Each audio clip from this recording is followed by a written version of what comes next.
Hi everyone, this is Frank again from Musto Wine Grape.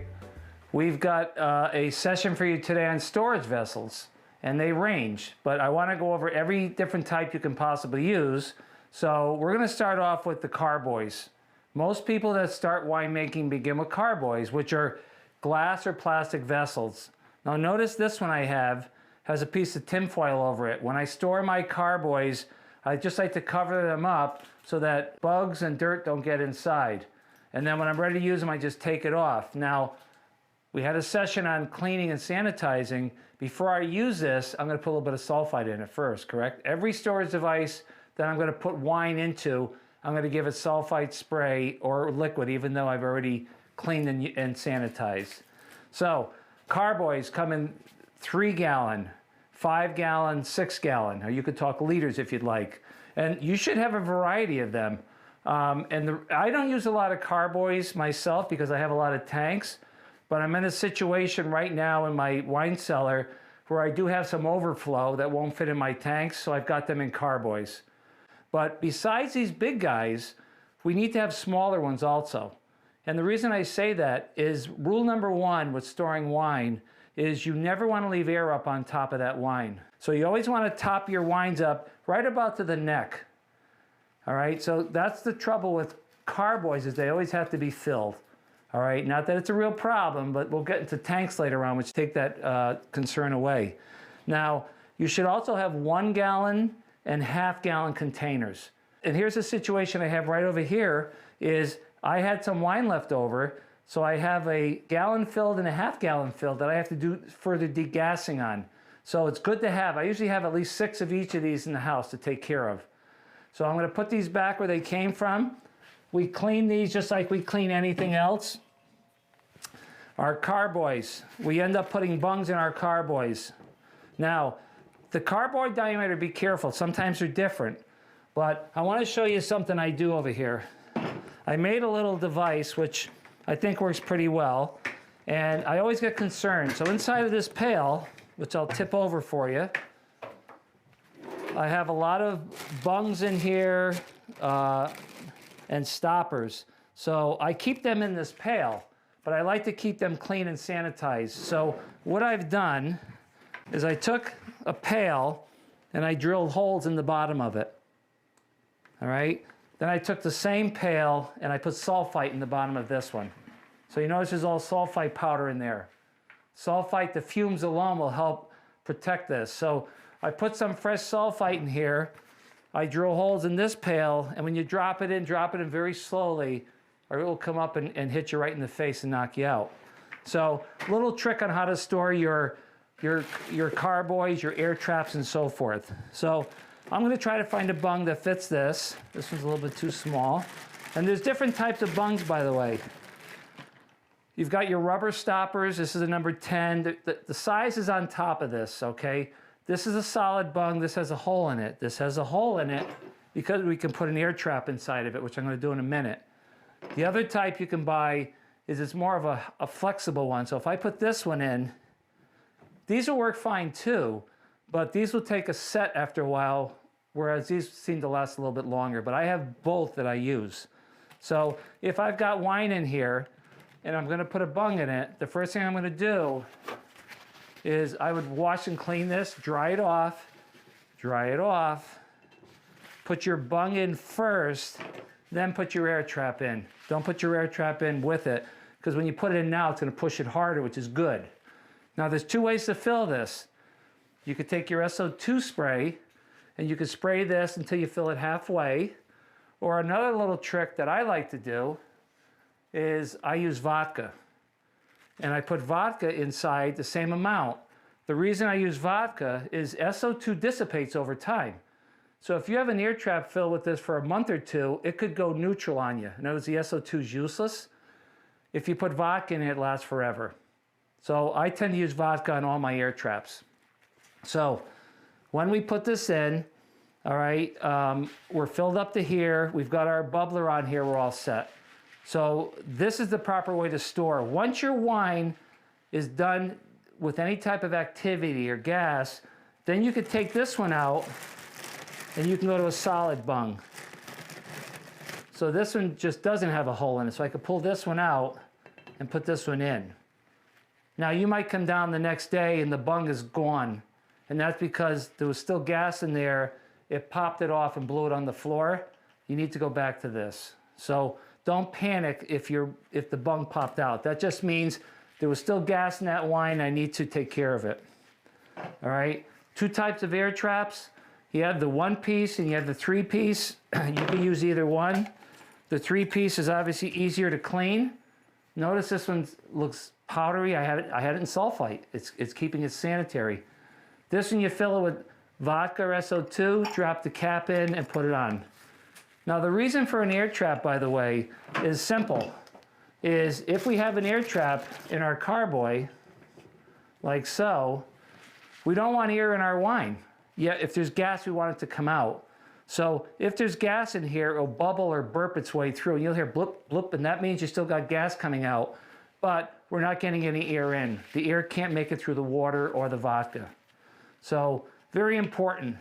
Top your carboys up, no matter what size they are, whether it's a gallon, a half gallon, make sure it's fully covered. For those of you that are using demijohns, do the same thing. Bung them up, put an air trap on them. Just remember, with the demijohn, there's a lot of wine in there, and you need to make sure that if you take some out, a bottle, you've got to fill that up again. You can't let, the biggest fault as a winemaker is if you take wine out of a container and you leave this much wine in there, that air inside there is going to combine with the alcohol, causing oxidation, and your wine's going to start to taste like sherry or rotten apples. It's going to smell funny like that. It's going to lose the fruit flavor.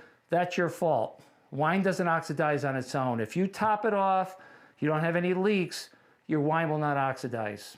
All right? Another little trick with storage vessels, by the way, is most of the bacteria that starts in your wine starts at the top. Why? Because that's where the oxygen is. So if I open up a carboy to take a taste or to smell, before I put it away, I take this guy and I give it a couple shots on top, SO2. If I open up one of my tanks and I smell a little rotten apple smell in there, I will spray the heck out of it on top with SO2. The next day the smell is gone. So don't be afraid to spray the top of your storage devices. It really helps. And you should be checking on them. Don't leave it for a few months. You need to check on that as often as you can. Like I used to check my wines once a week. I'll taste every one, I'll smell it, make sure they're okay. You might have a leak and it's going to get air in there, and if you go away for a while, you're going to end up with an oxidation problem.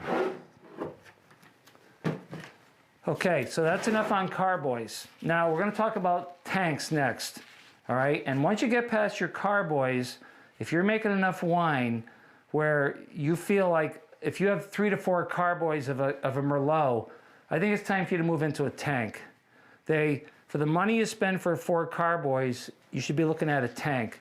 And tanks have so many benefits to them.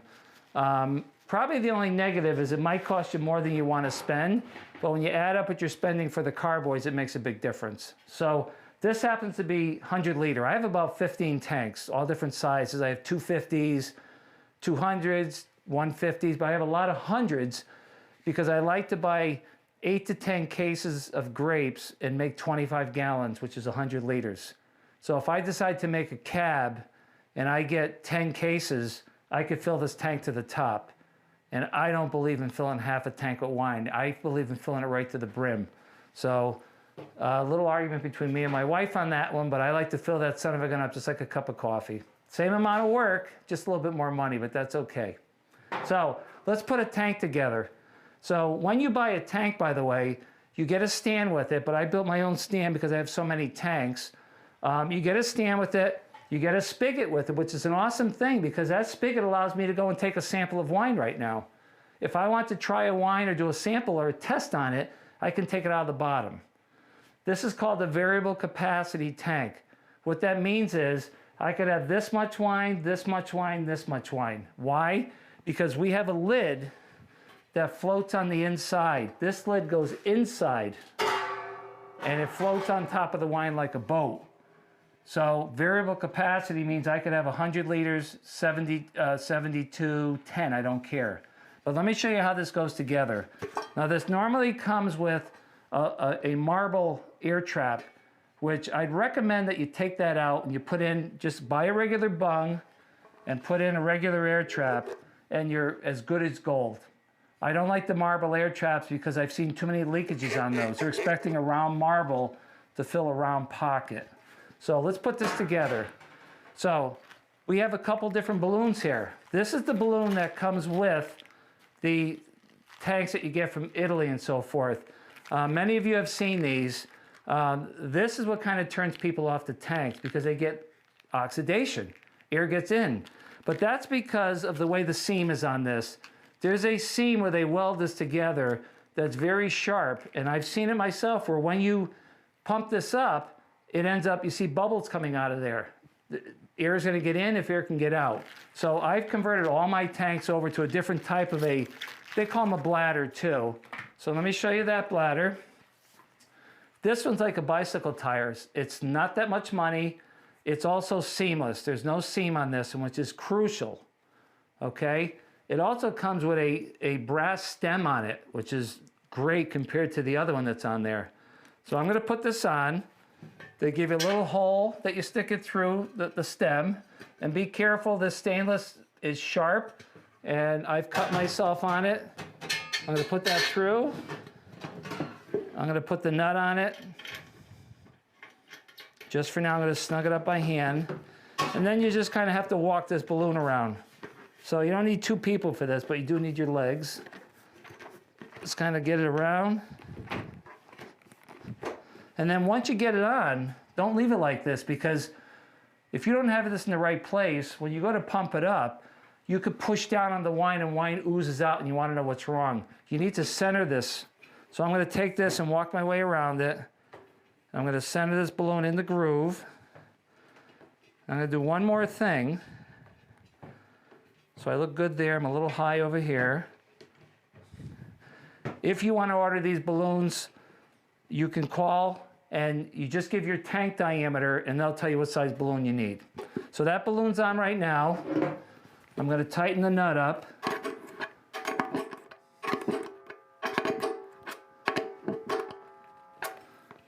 Okay. Then I'm going to take the pump that comes with it. So you got a pump and a hose. They come in different handle formats and so forth. So I'm going to take this and I'm going to slip this on. Remember, you want to make sure it's a clean cut. Don't put on a raggedy cut. So I have a clean cut. I have my little clamp on here. I'll back off. I'm going to put this on. I'll tighten up my clamp.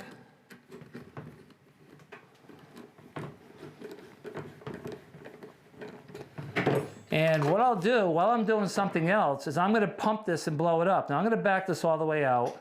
If I pump it right now, I'm going to get it out enough to make a fool of myself. I'll go like that. See how it's not filling it up?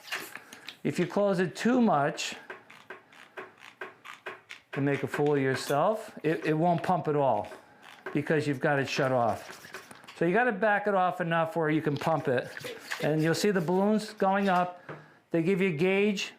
Normally you fill it up to the red, or I have some that have a green zone on it. But what I'm doing is while this is sitting on the table, I'm going to pump this balloon up and let the balloon find itself. I'm going to tighten it up. I'll put my air trap in it. And while I'm getting ready to move the wine over, I'll actually let it sit right on top of the tank like this. And that will be ready to go. Now, before I bring wine into this, I'm going to take my SO2 spray. I'm going to spray under the lid and inside the tank to bring my wine in. You are not putting a lot of sulfite in your wine whatsoever. You're basically just spraying it so that it's sanitized. So remember, you spray your stainless before you use it, not after you use it. We put it away, just rinse and clean. One last thing you can step up to, and we're going to have a session on this, is barrels. I have a barrel room, we'll be in there. And barrels, you could have different sizes, different oaks. We're going to talk about all that. It is something that I got into a few years ago, and I wish I did sooner, because with oak you get tremendous complexity and softness in the wine. People think you just get oak from the barrels, but when the barrel is used after about 3 years, it becomes neutral. So we're going to talk about barrels in another session. But if you get to a point where you're making more wine, you're getting more aggressive, barrels are the way to go. It totally changes your wine. You could tell the difference. I was in stainless for years.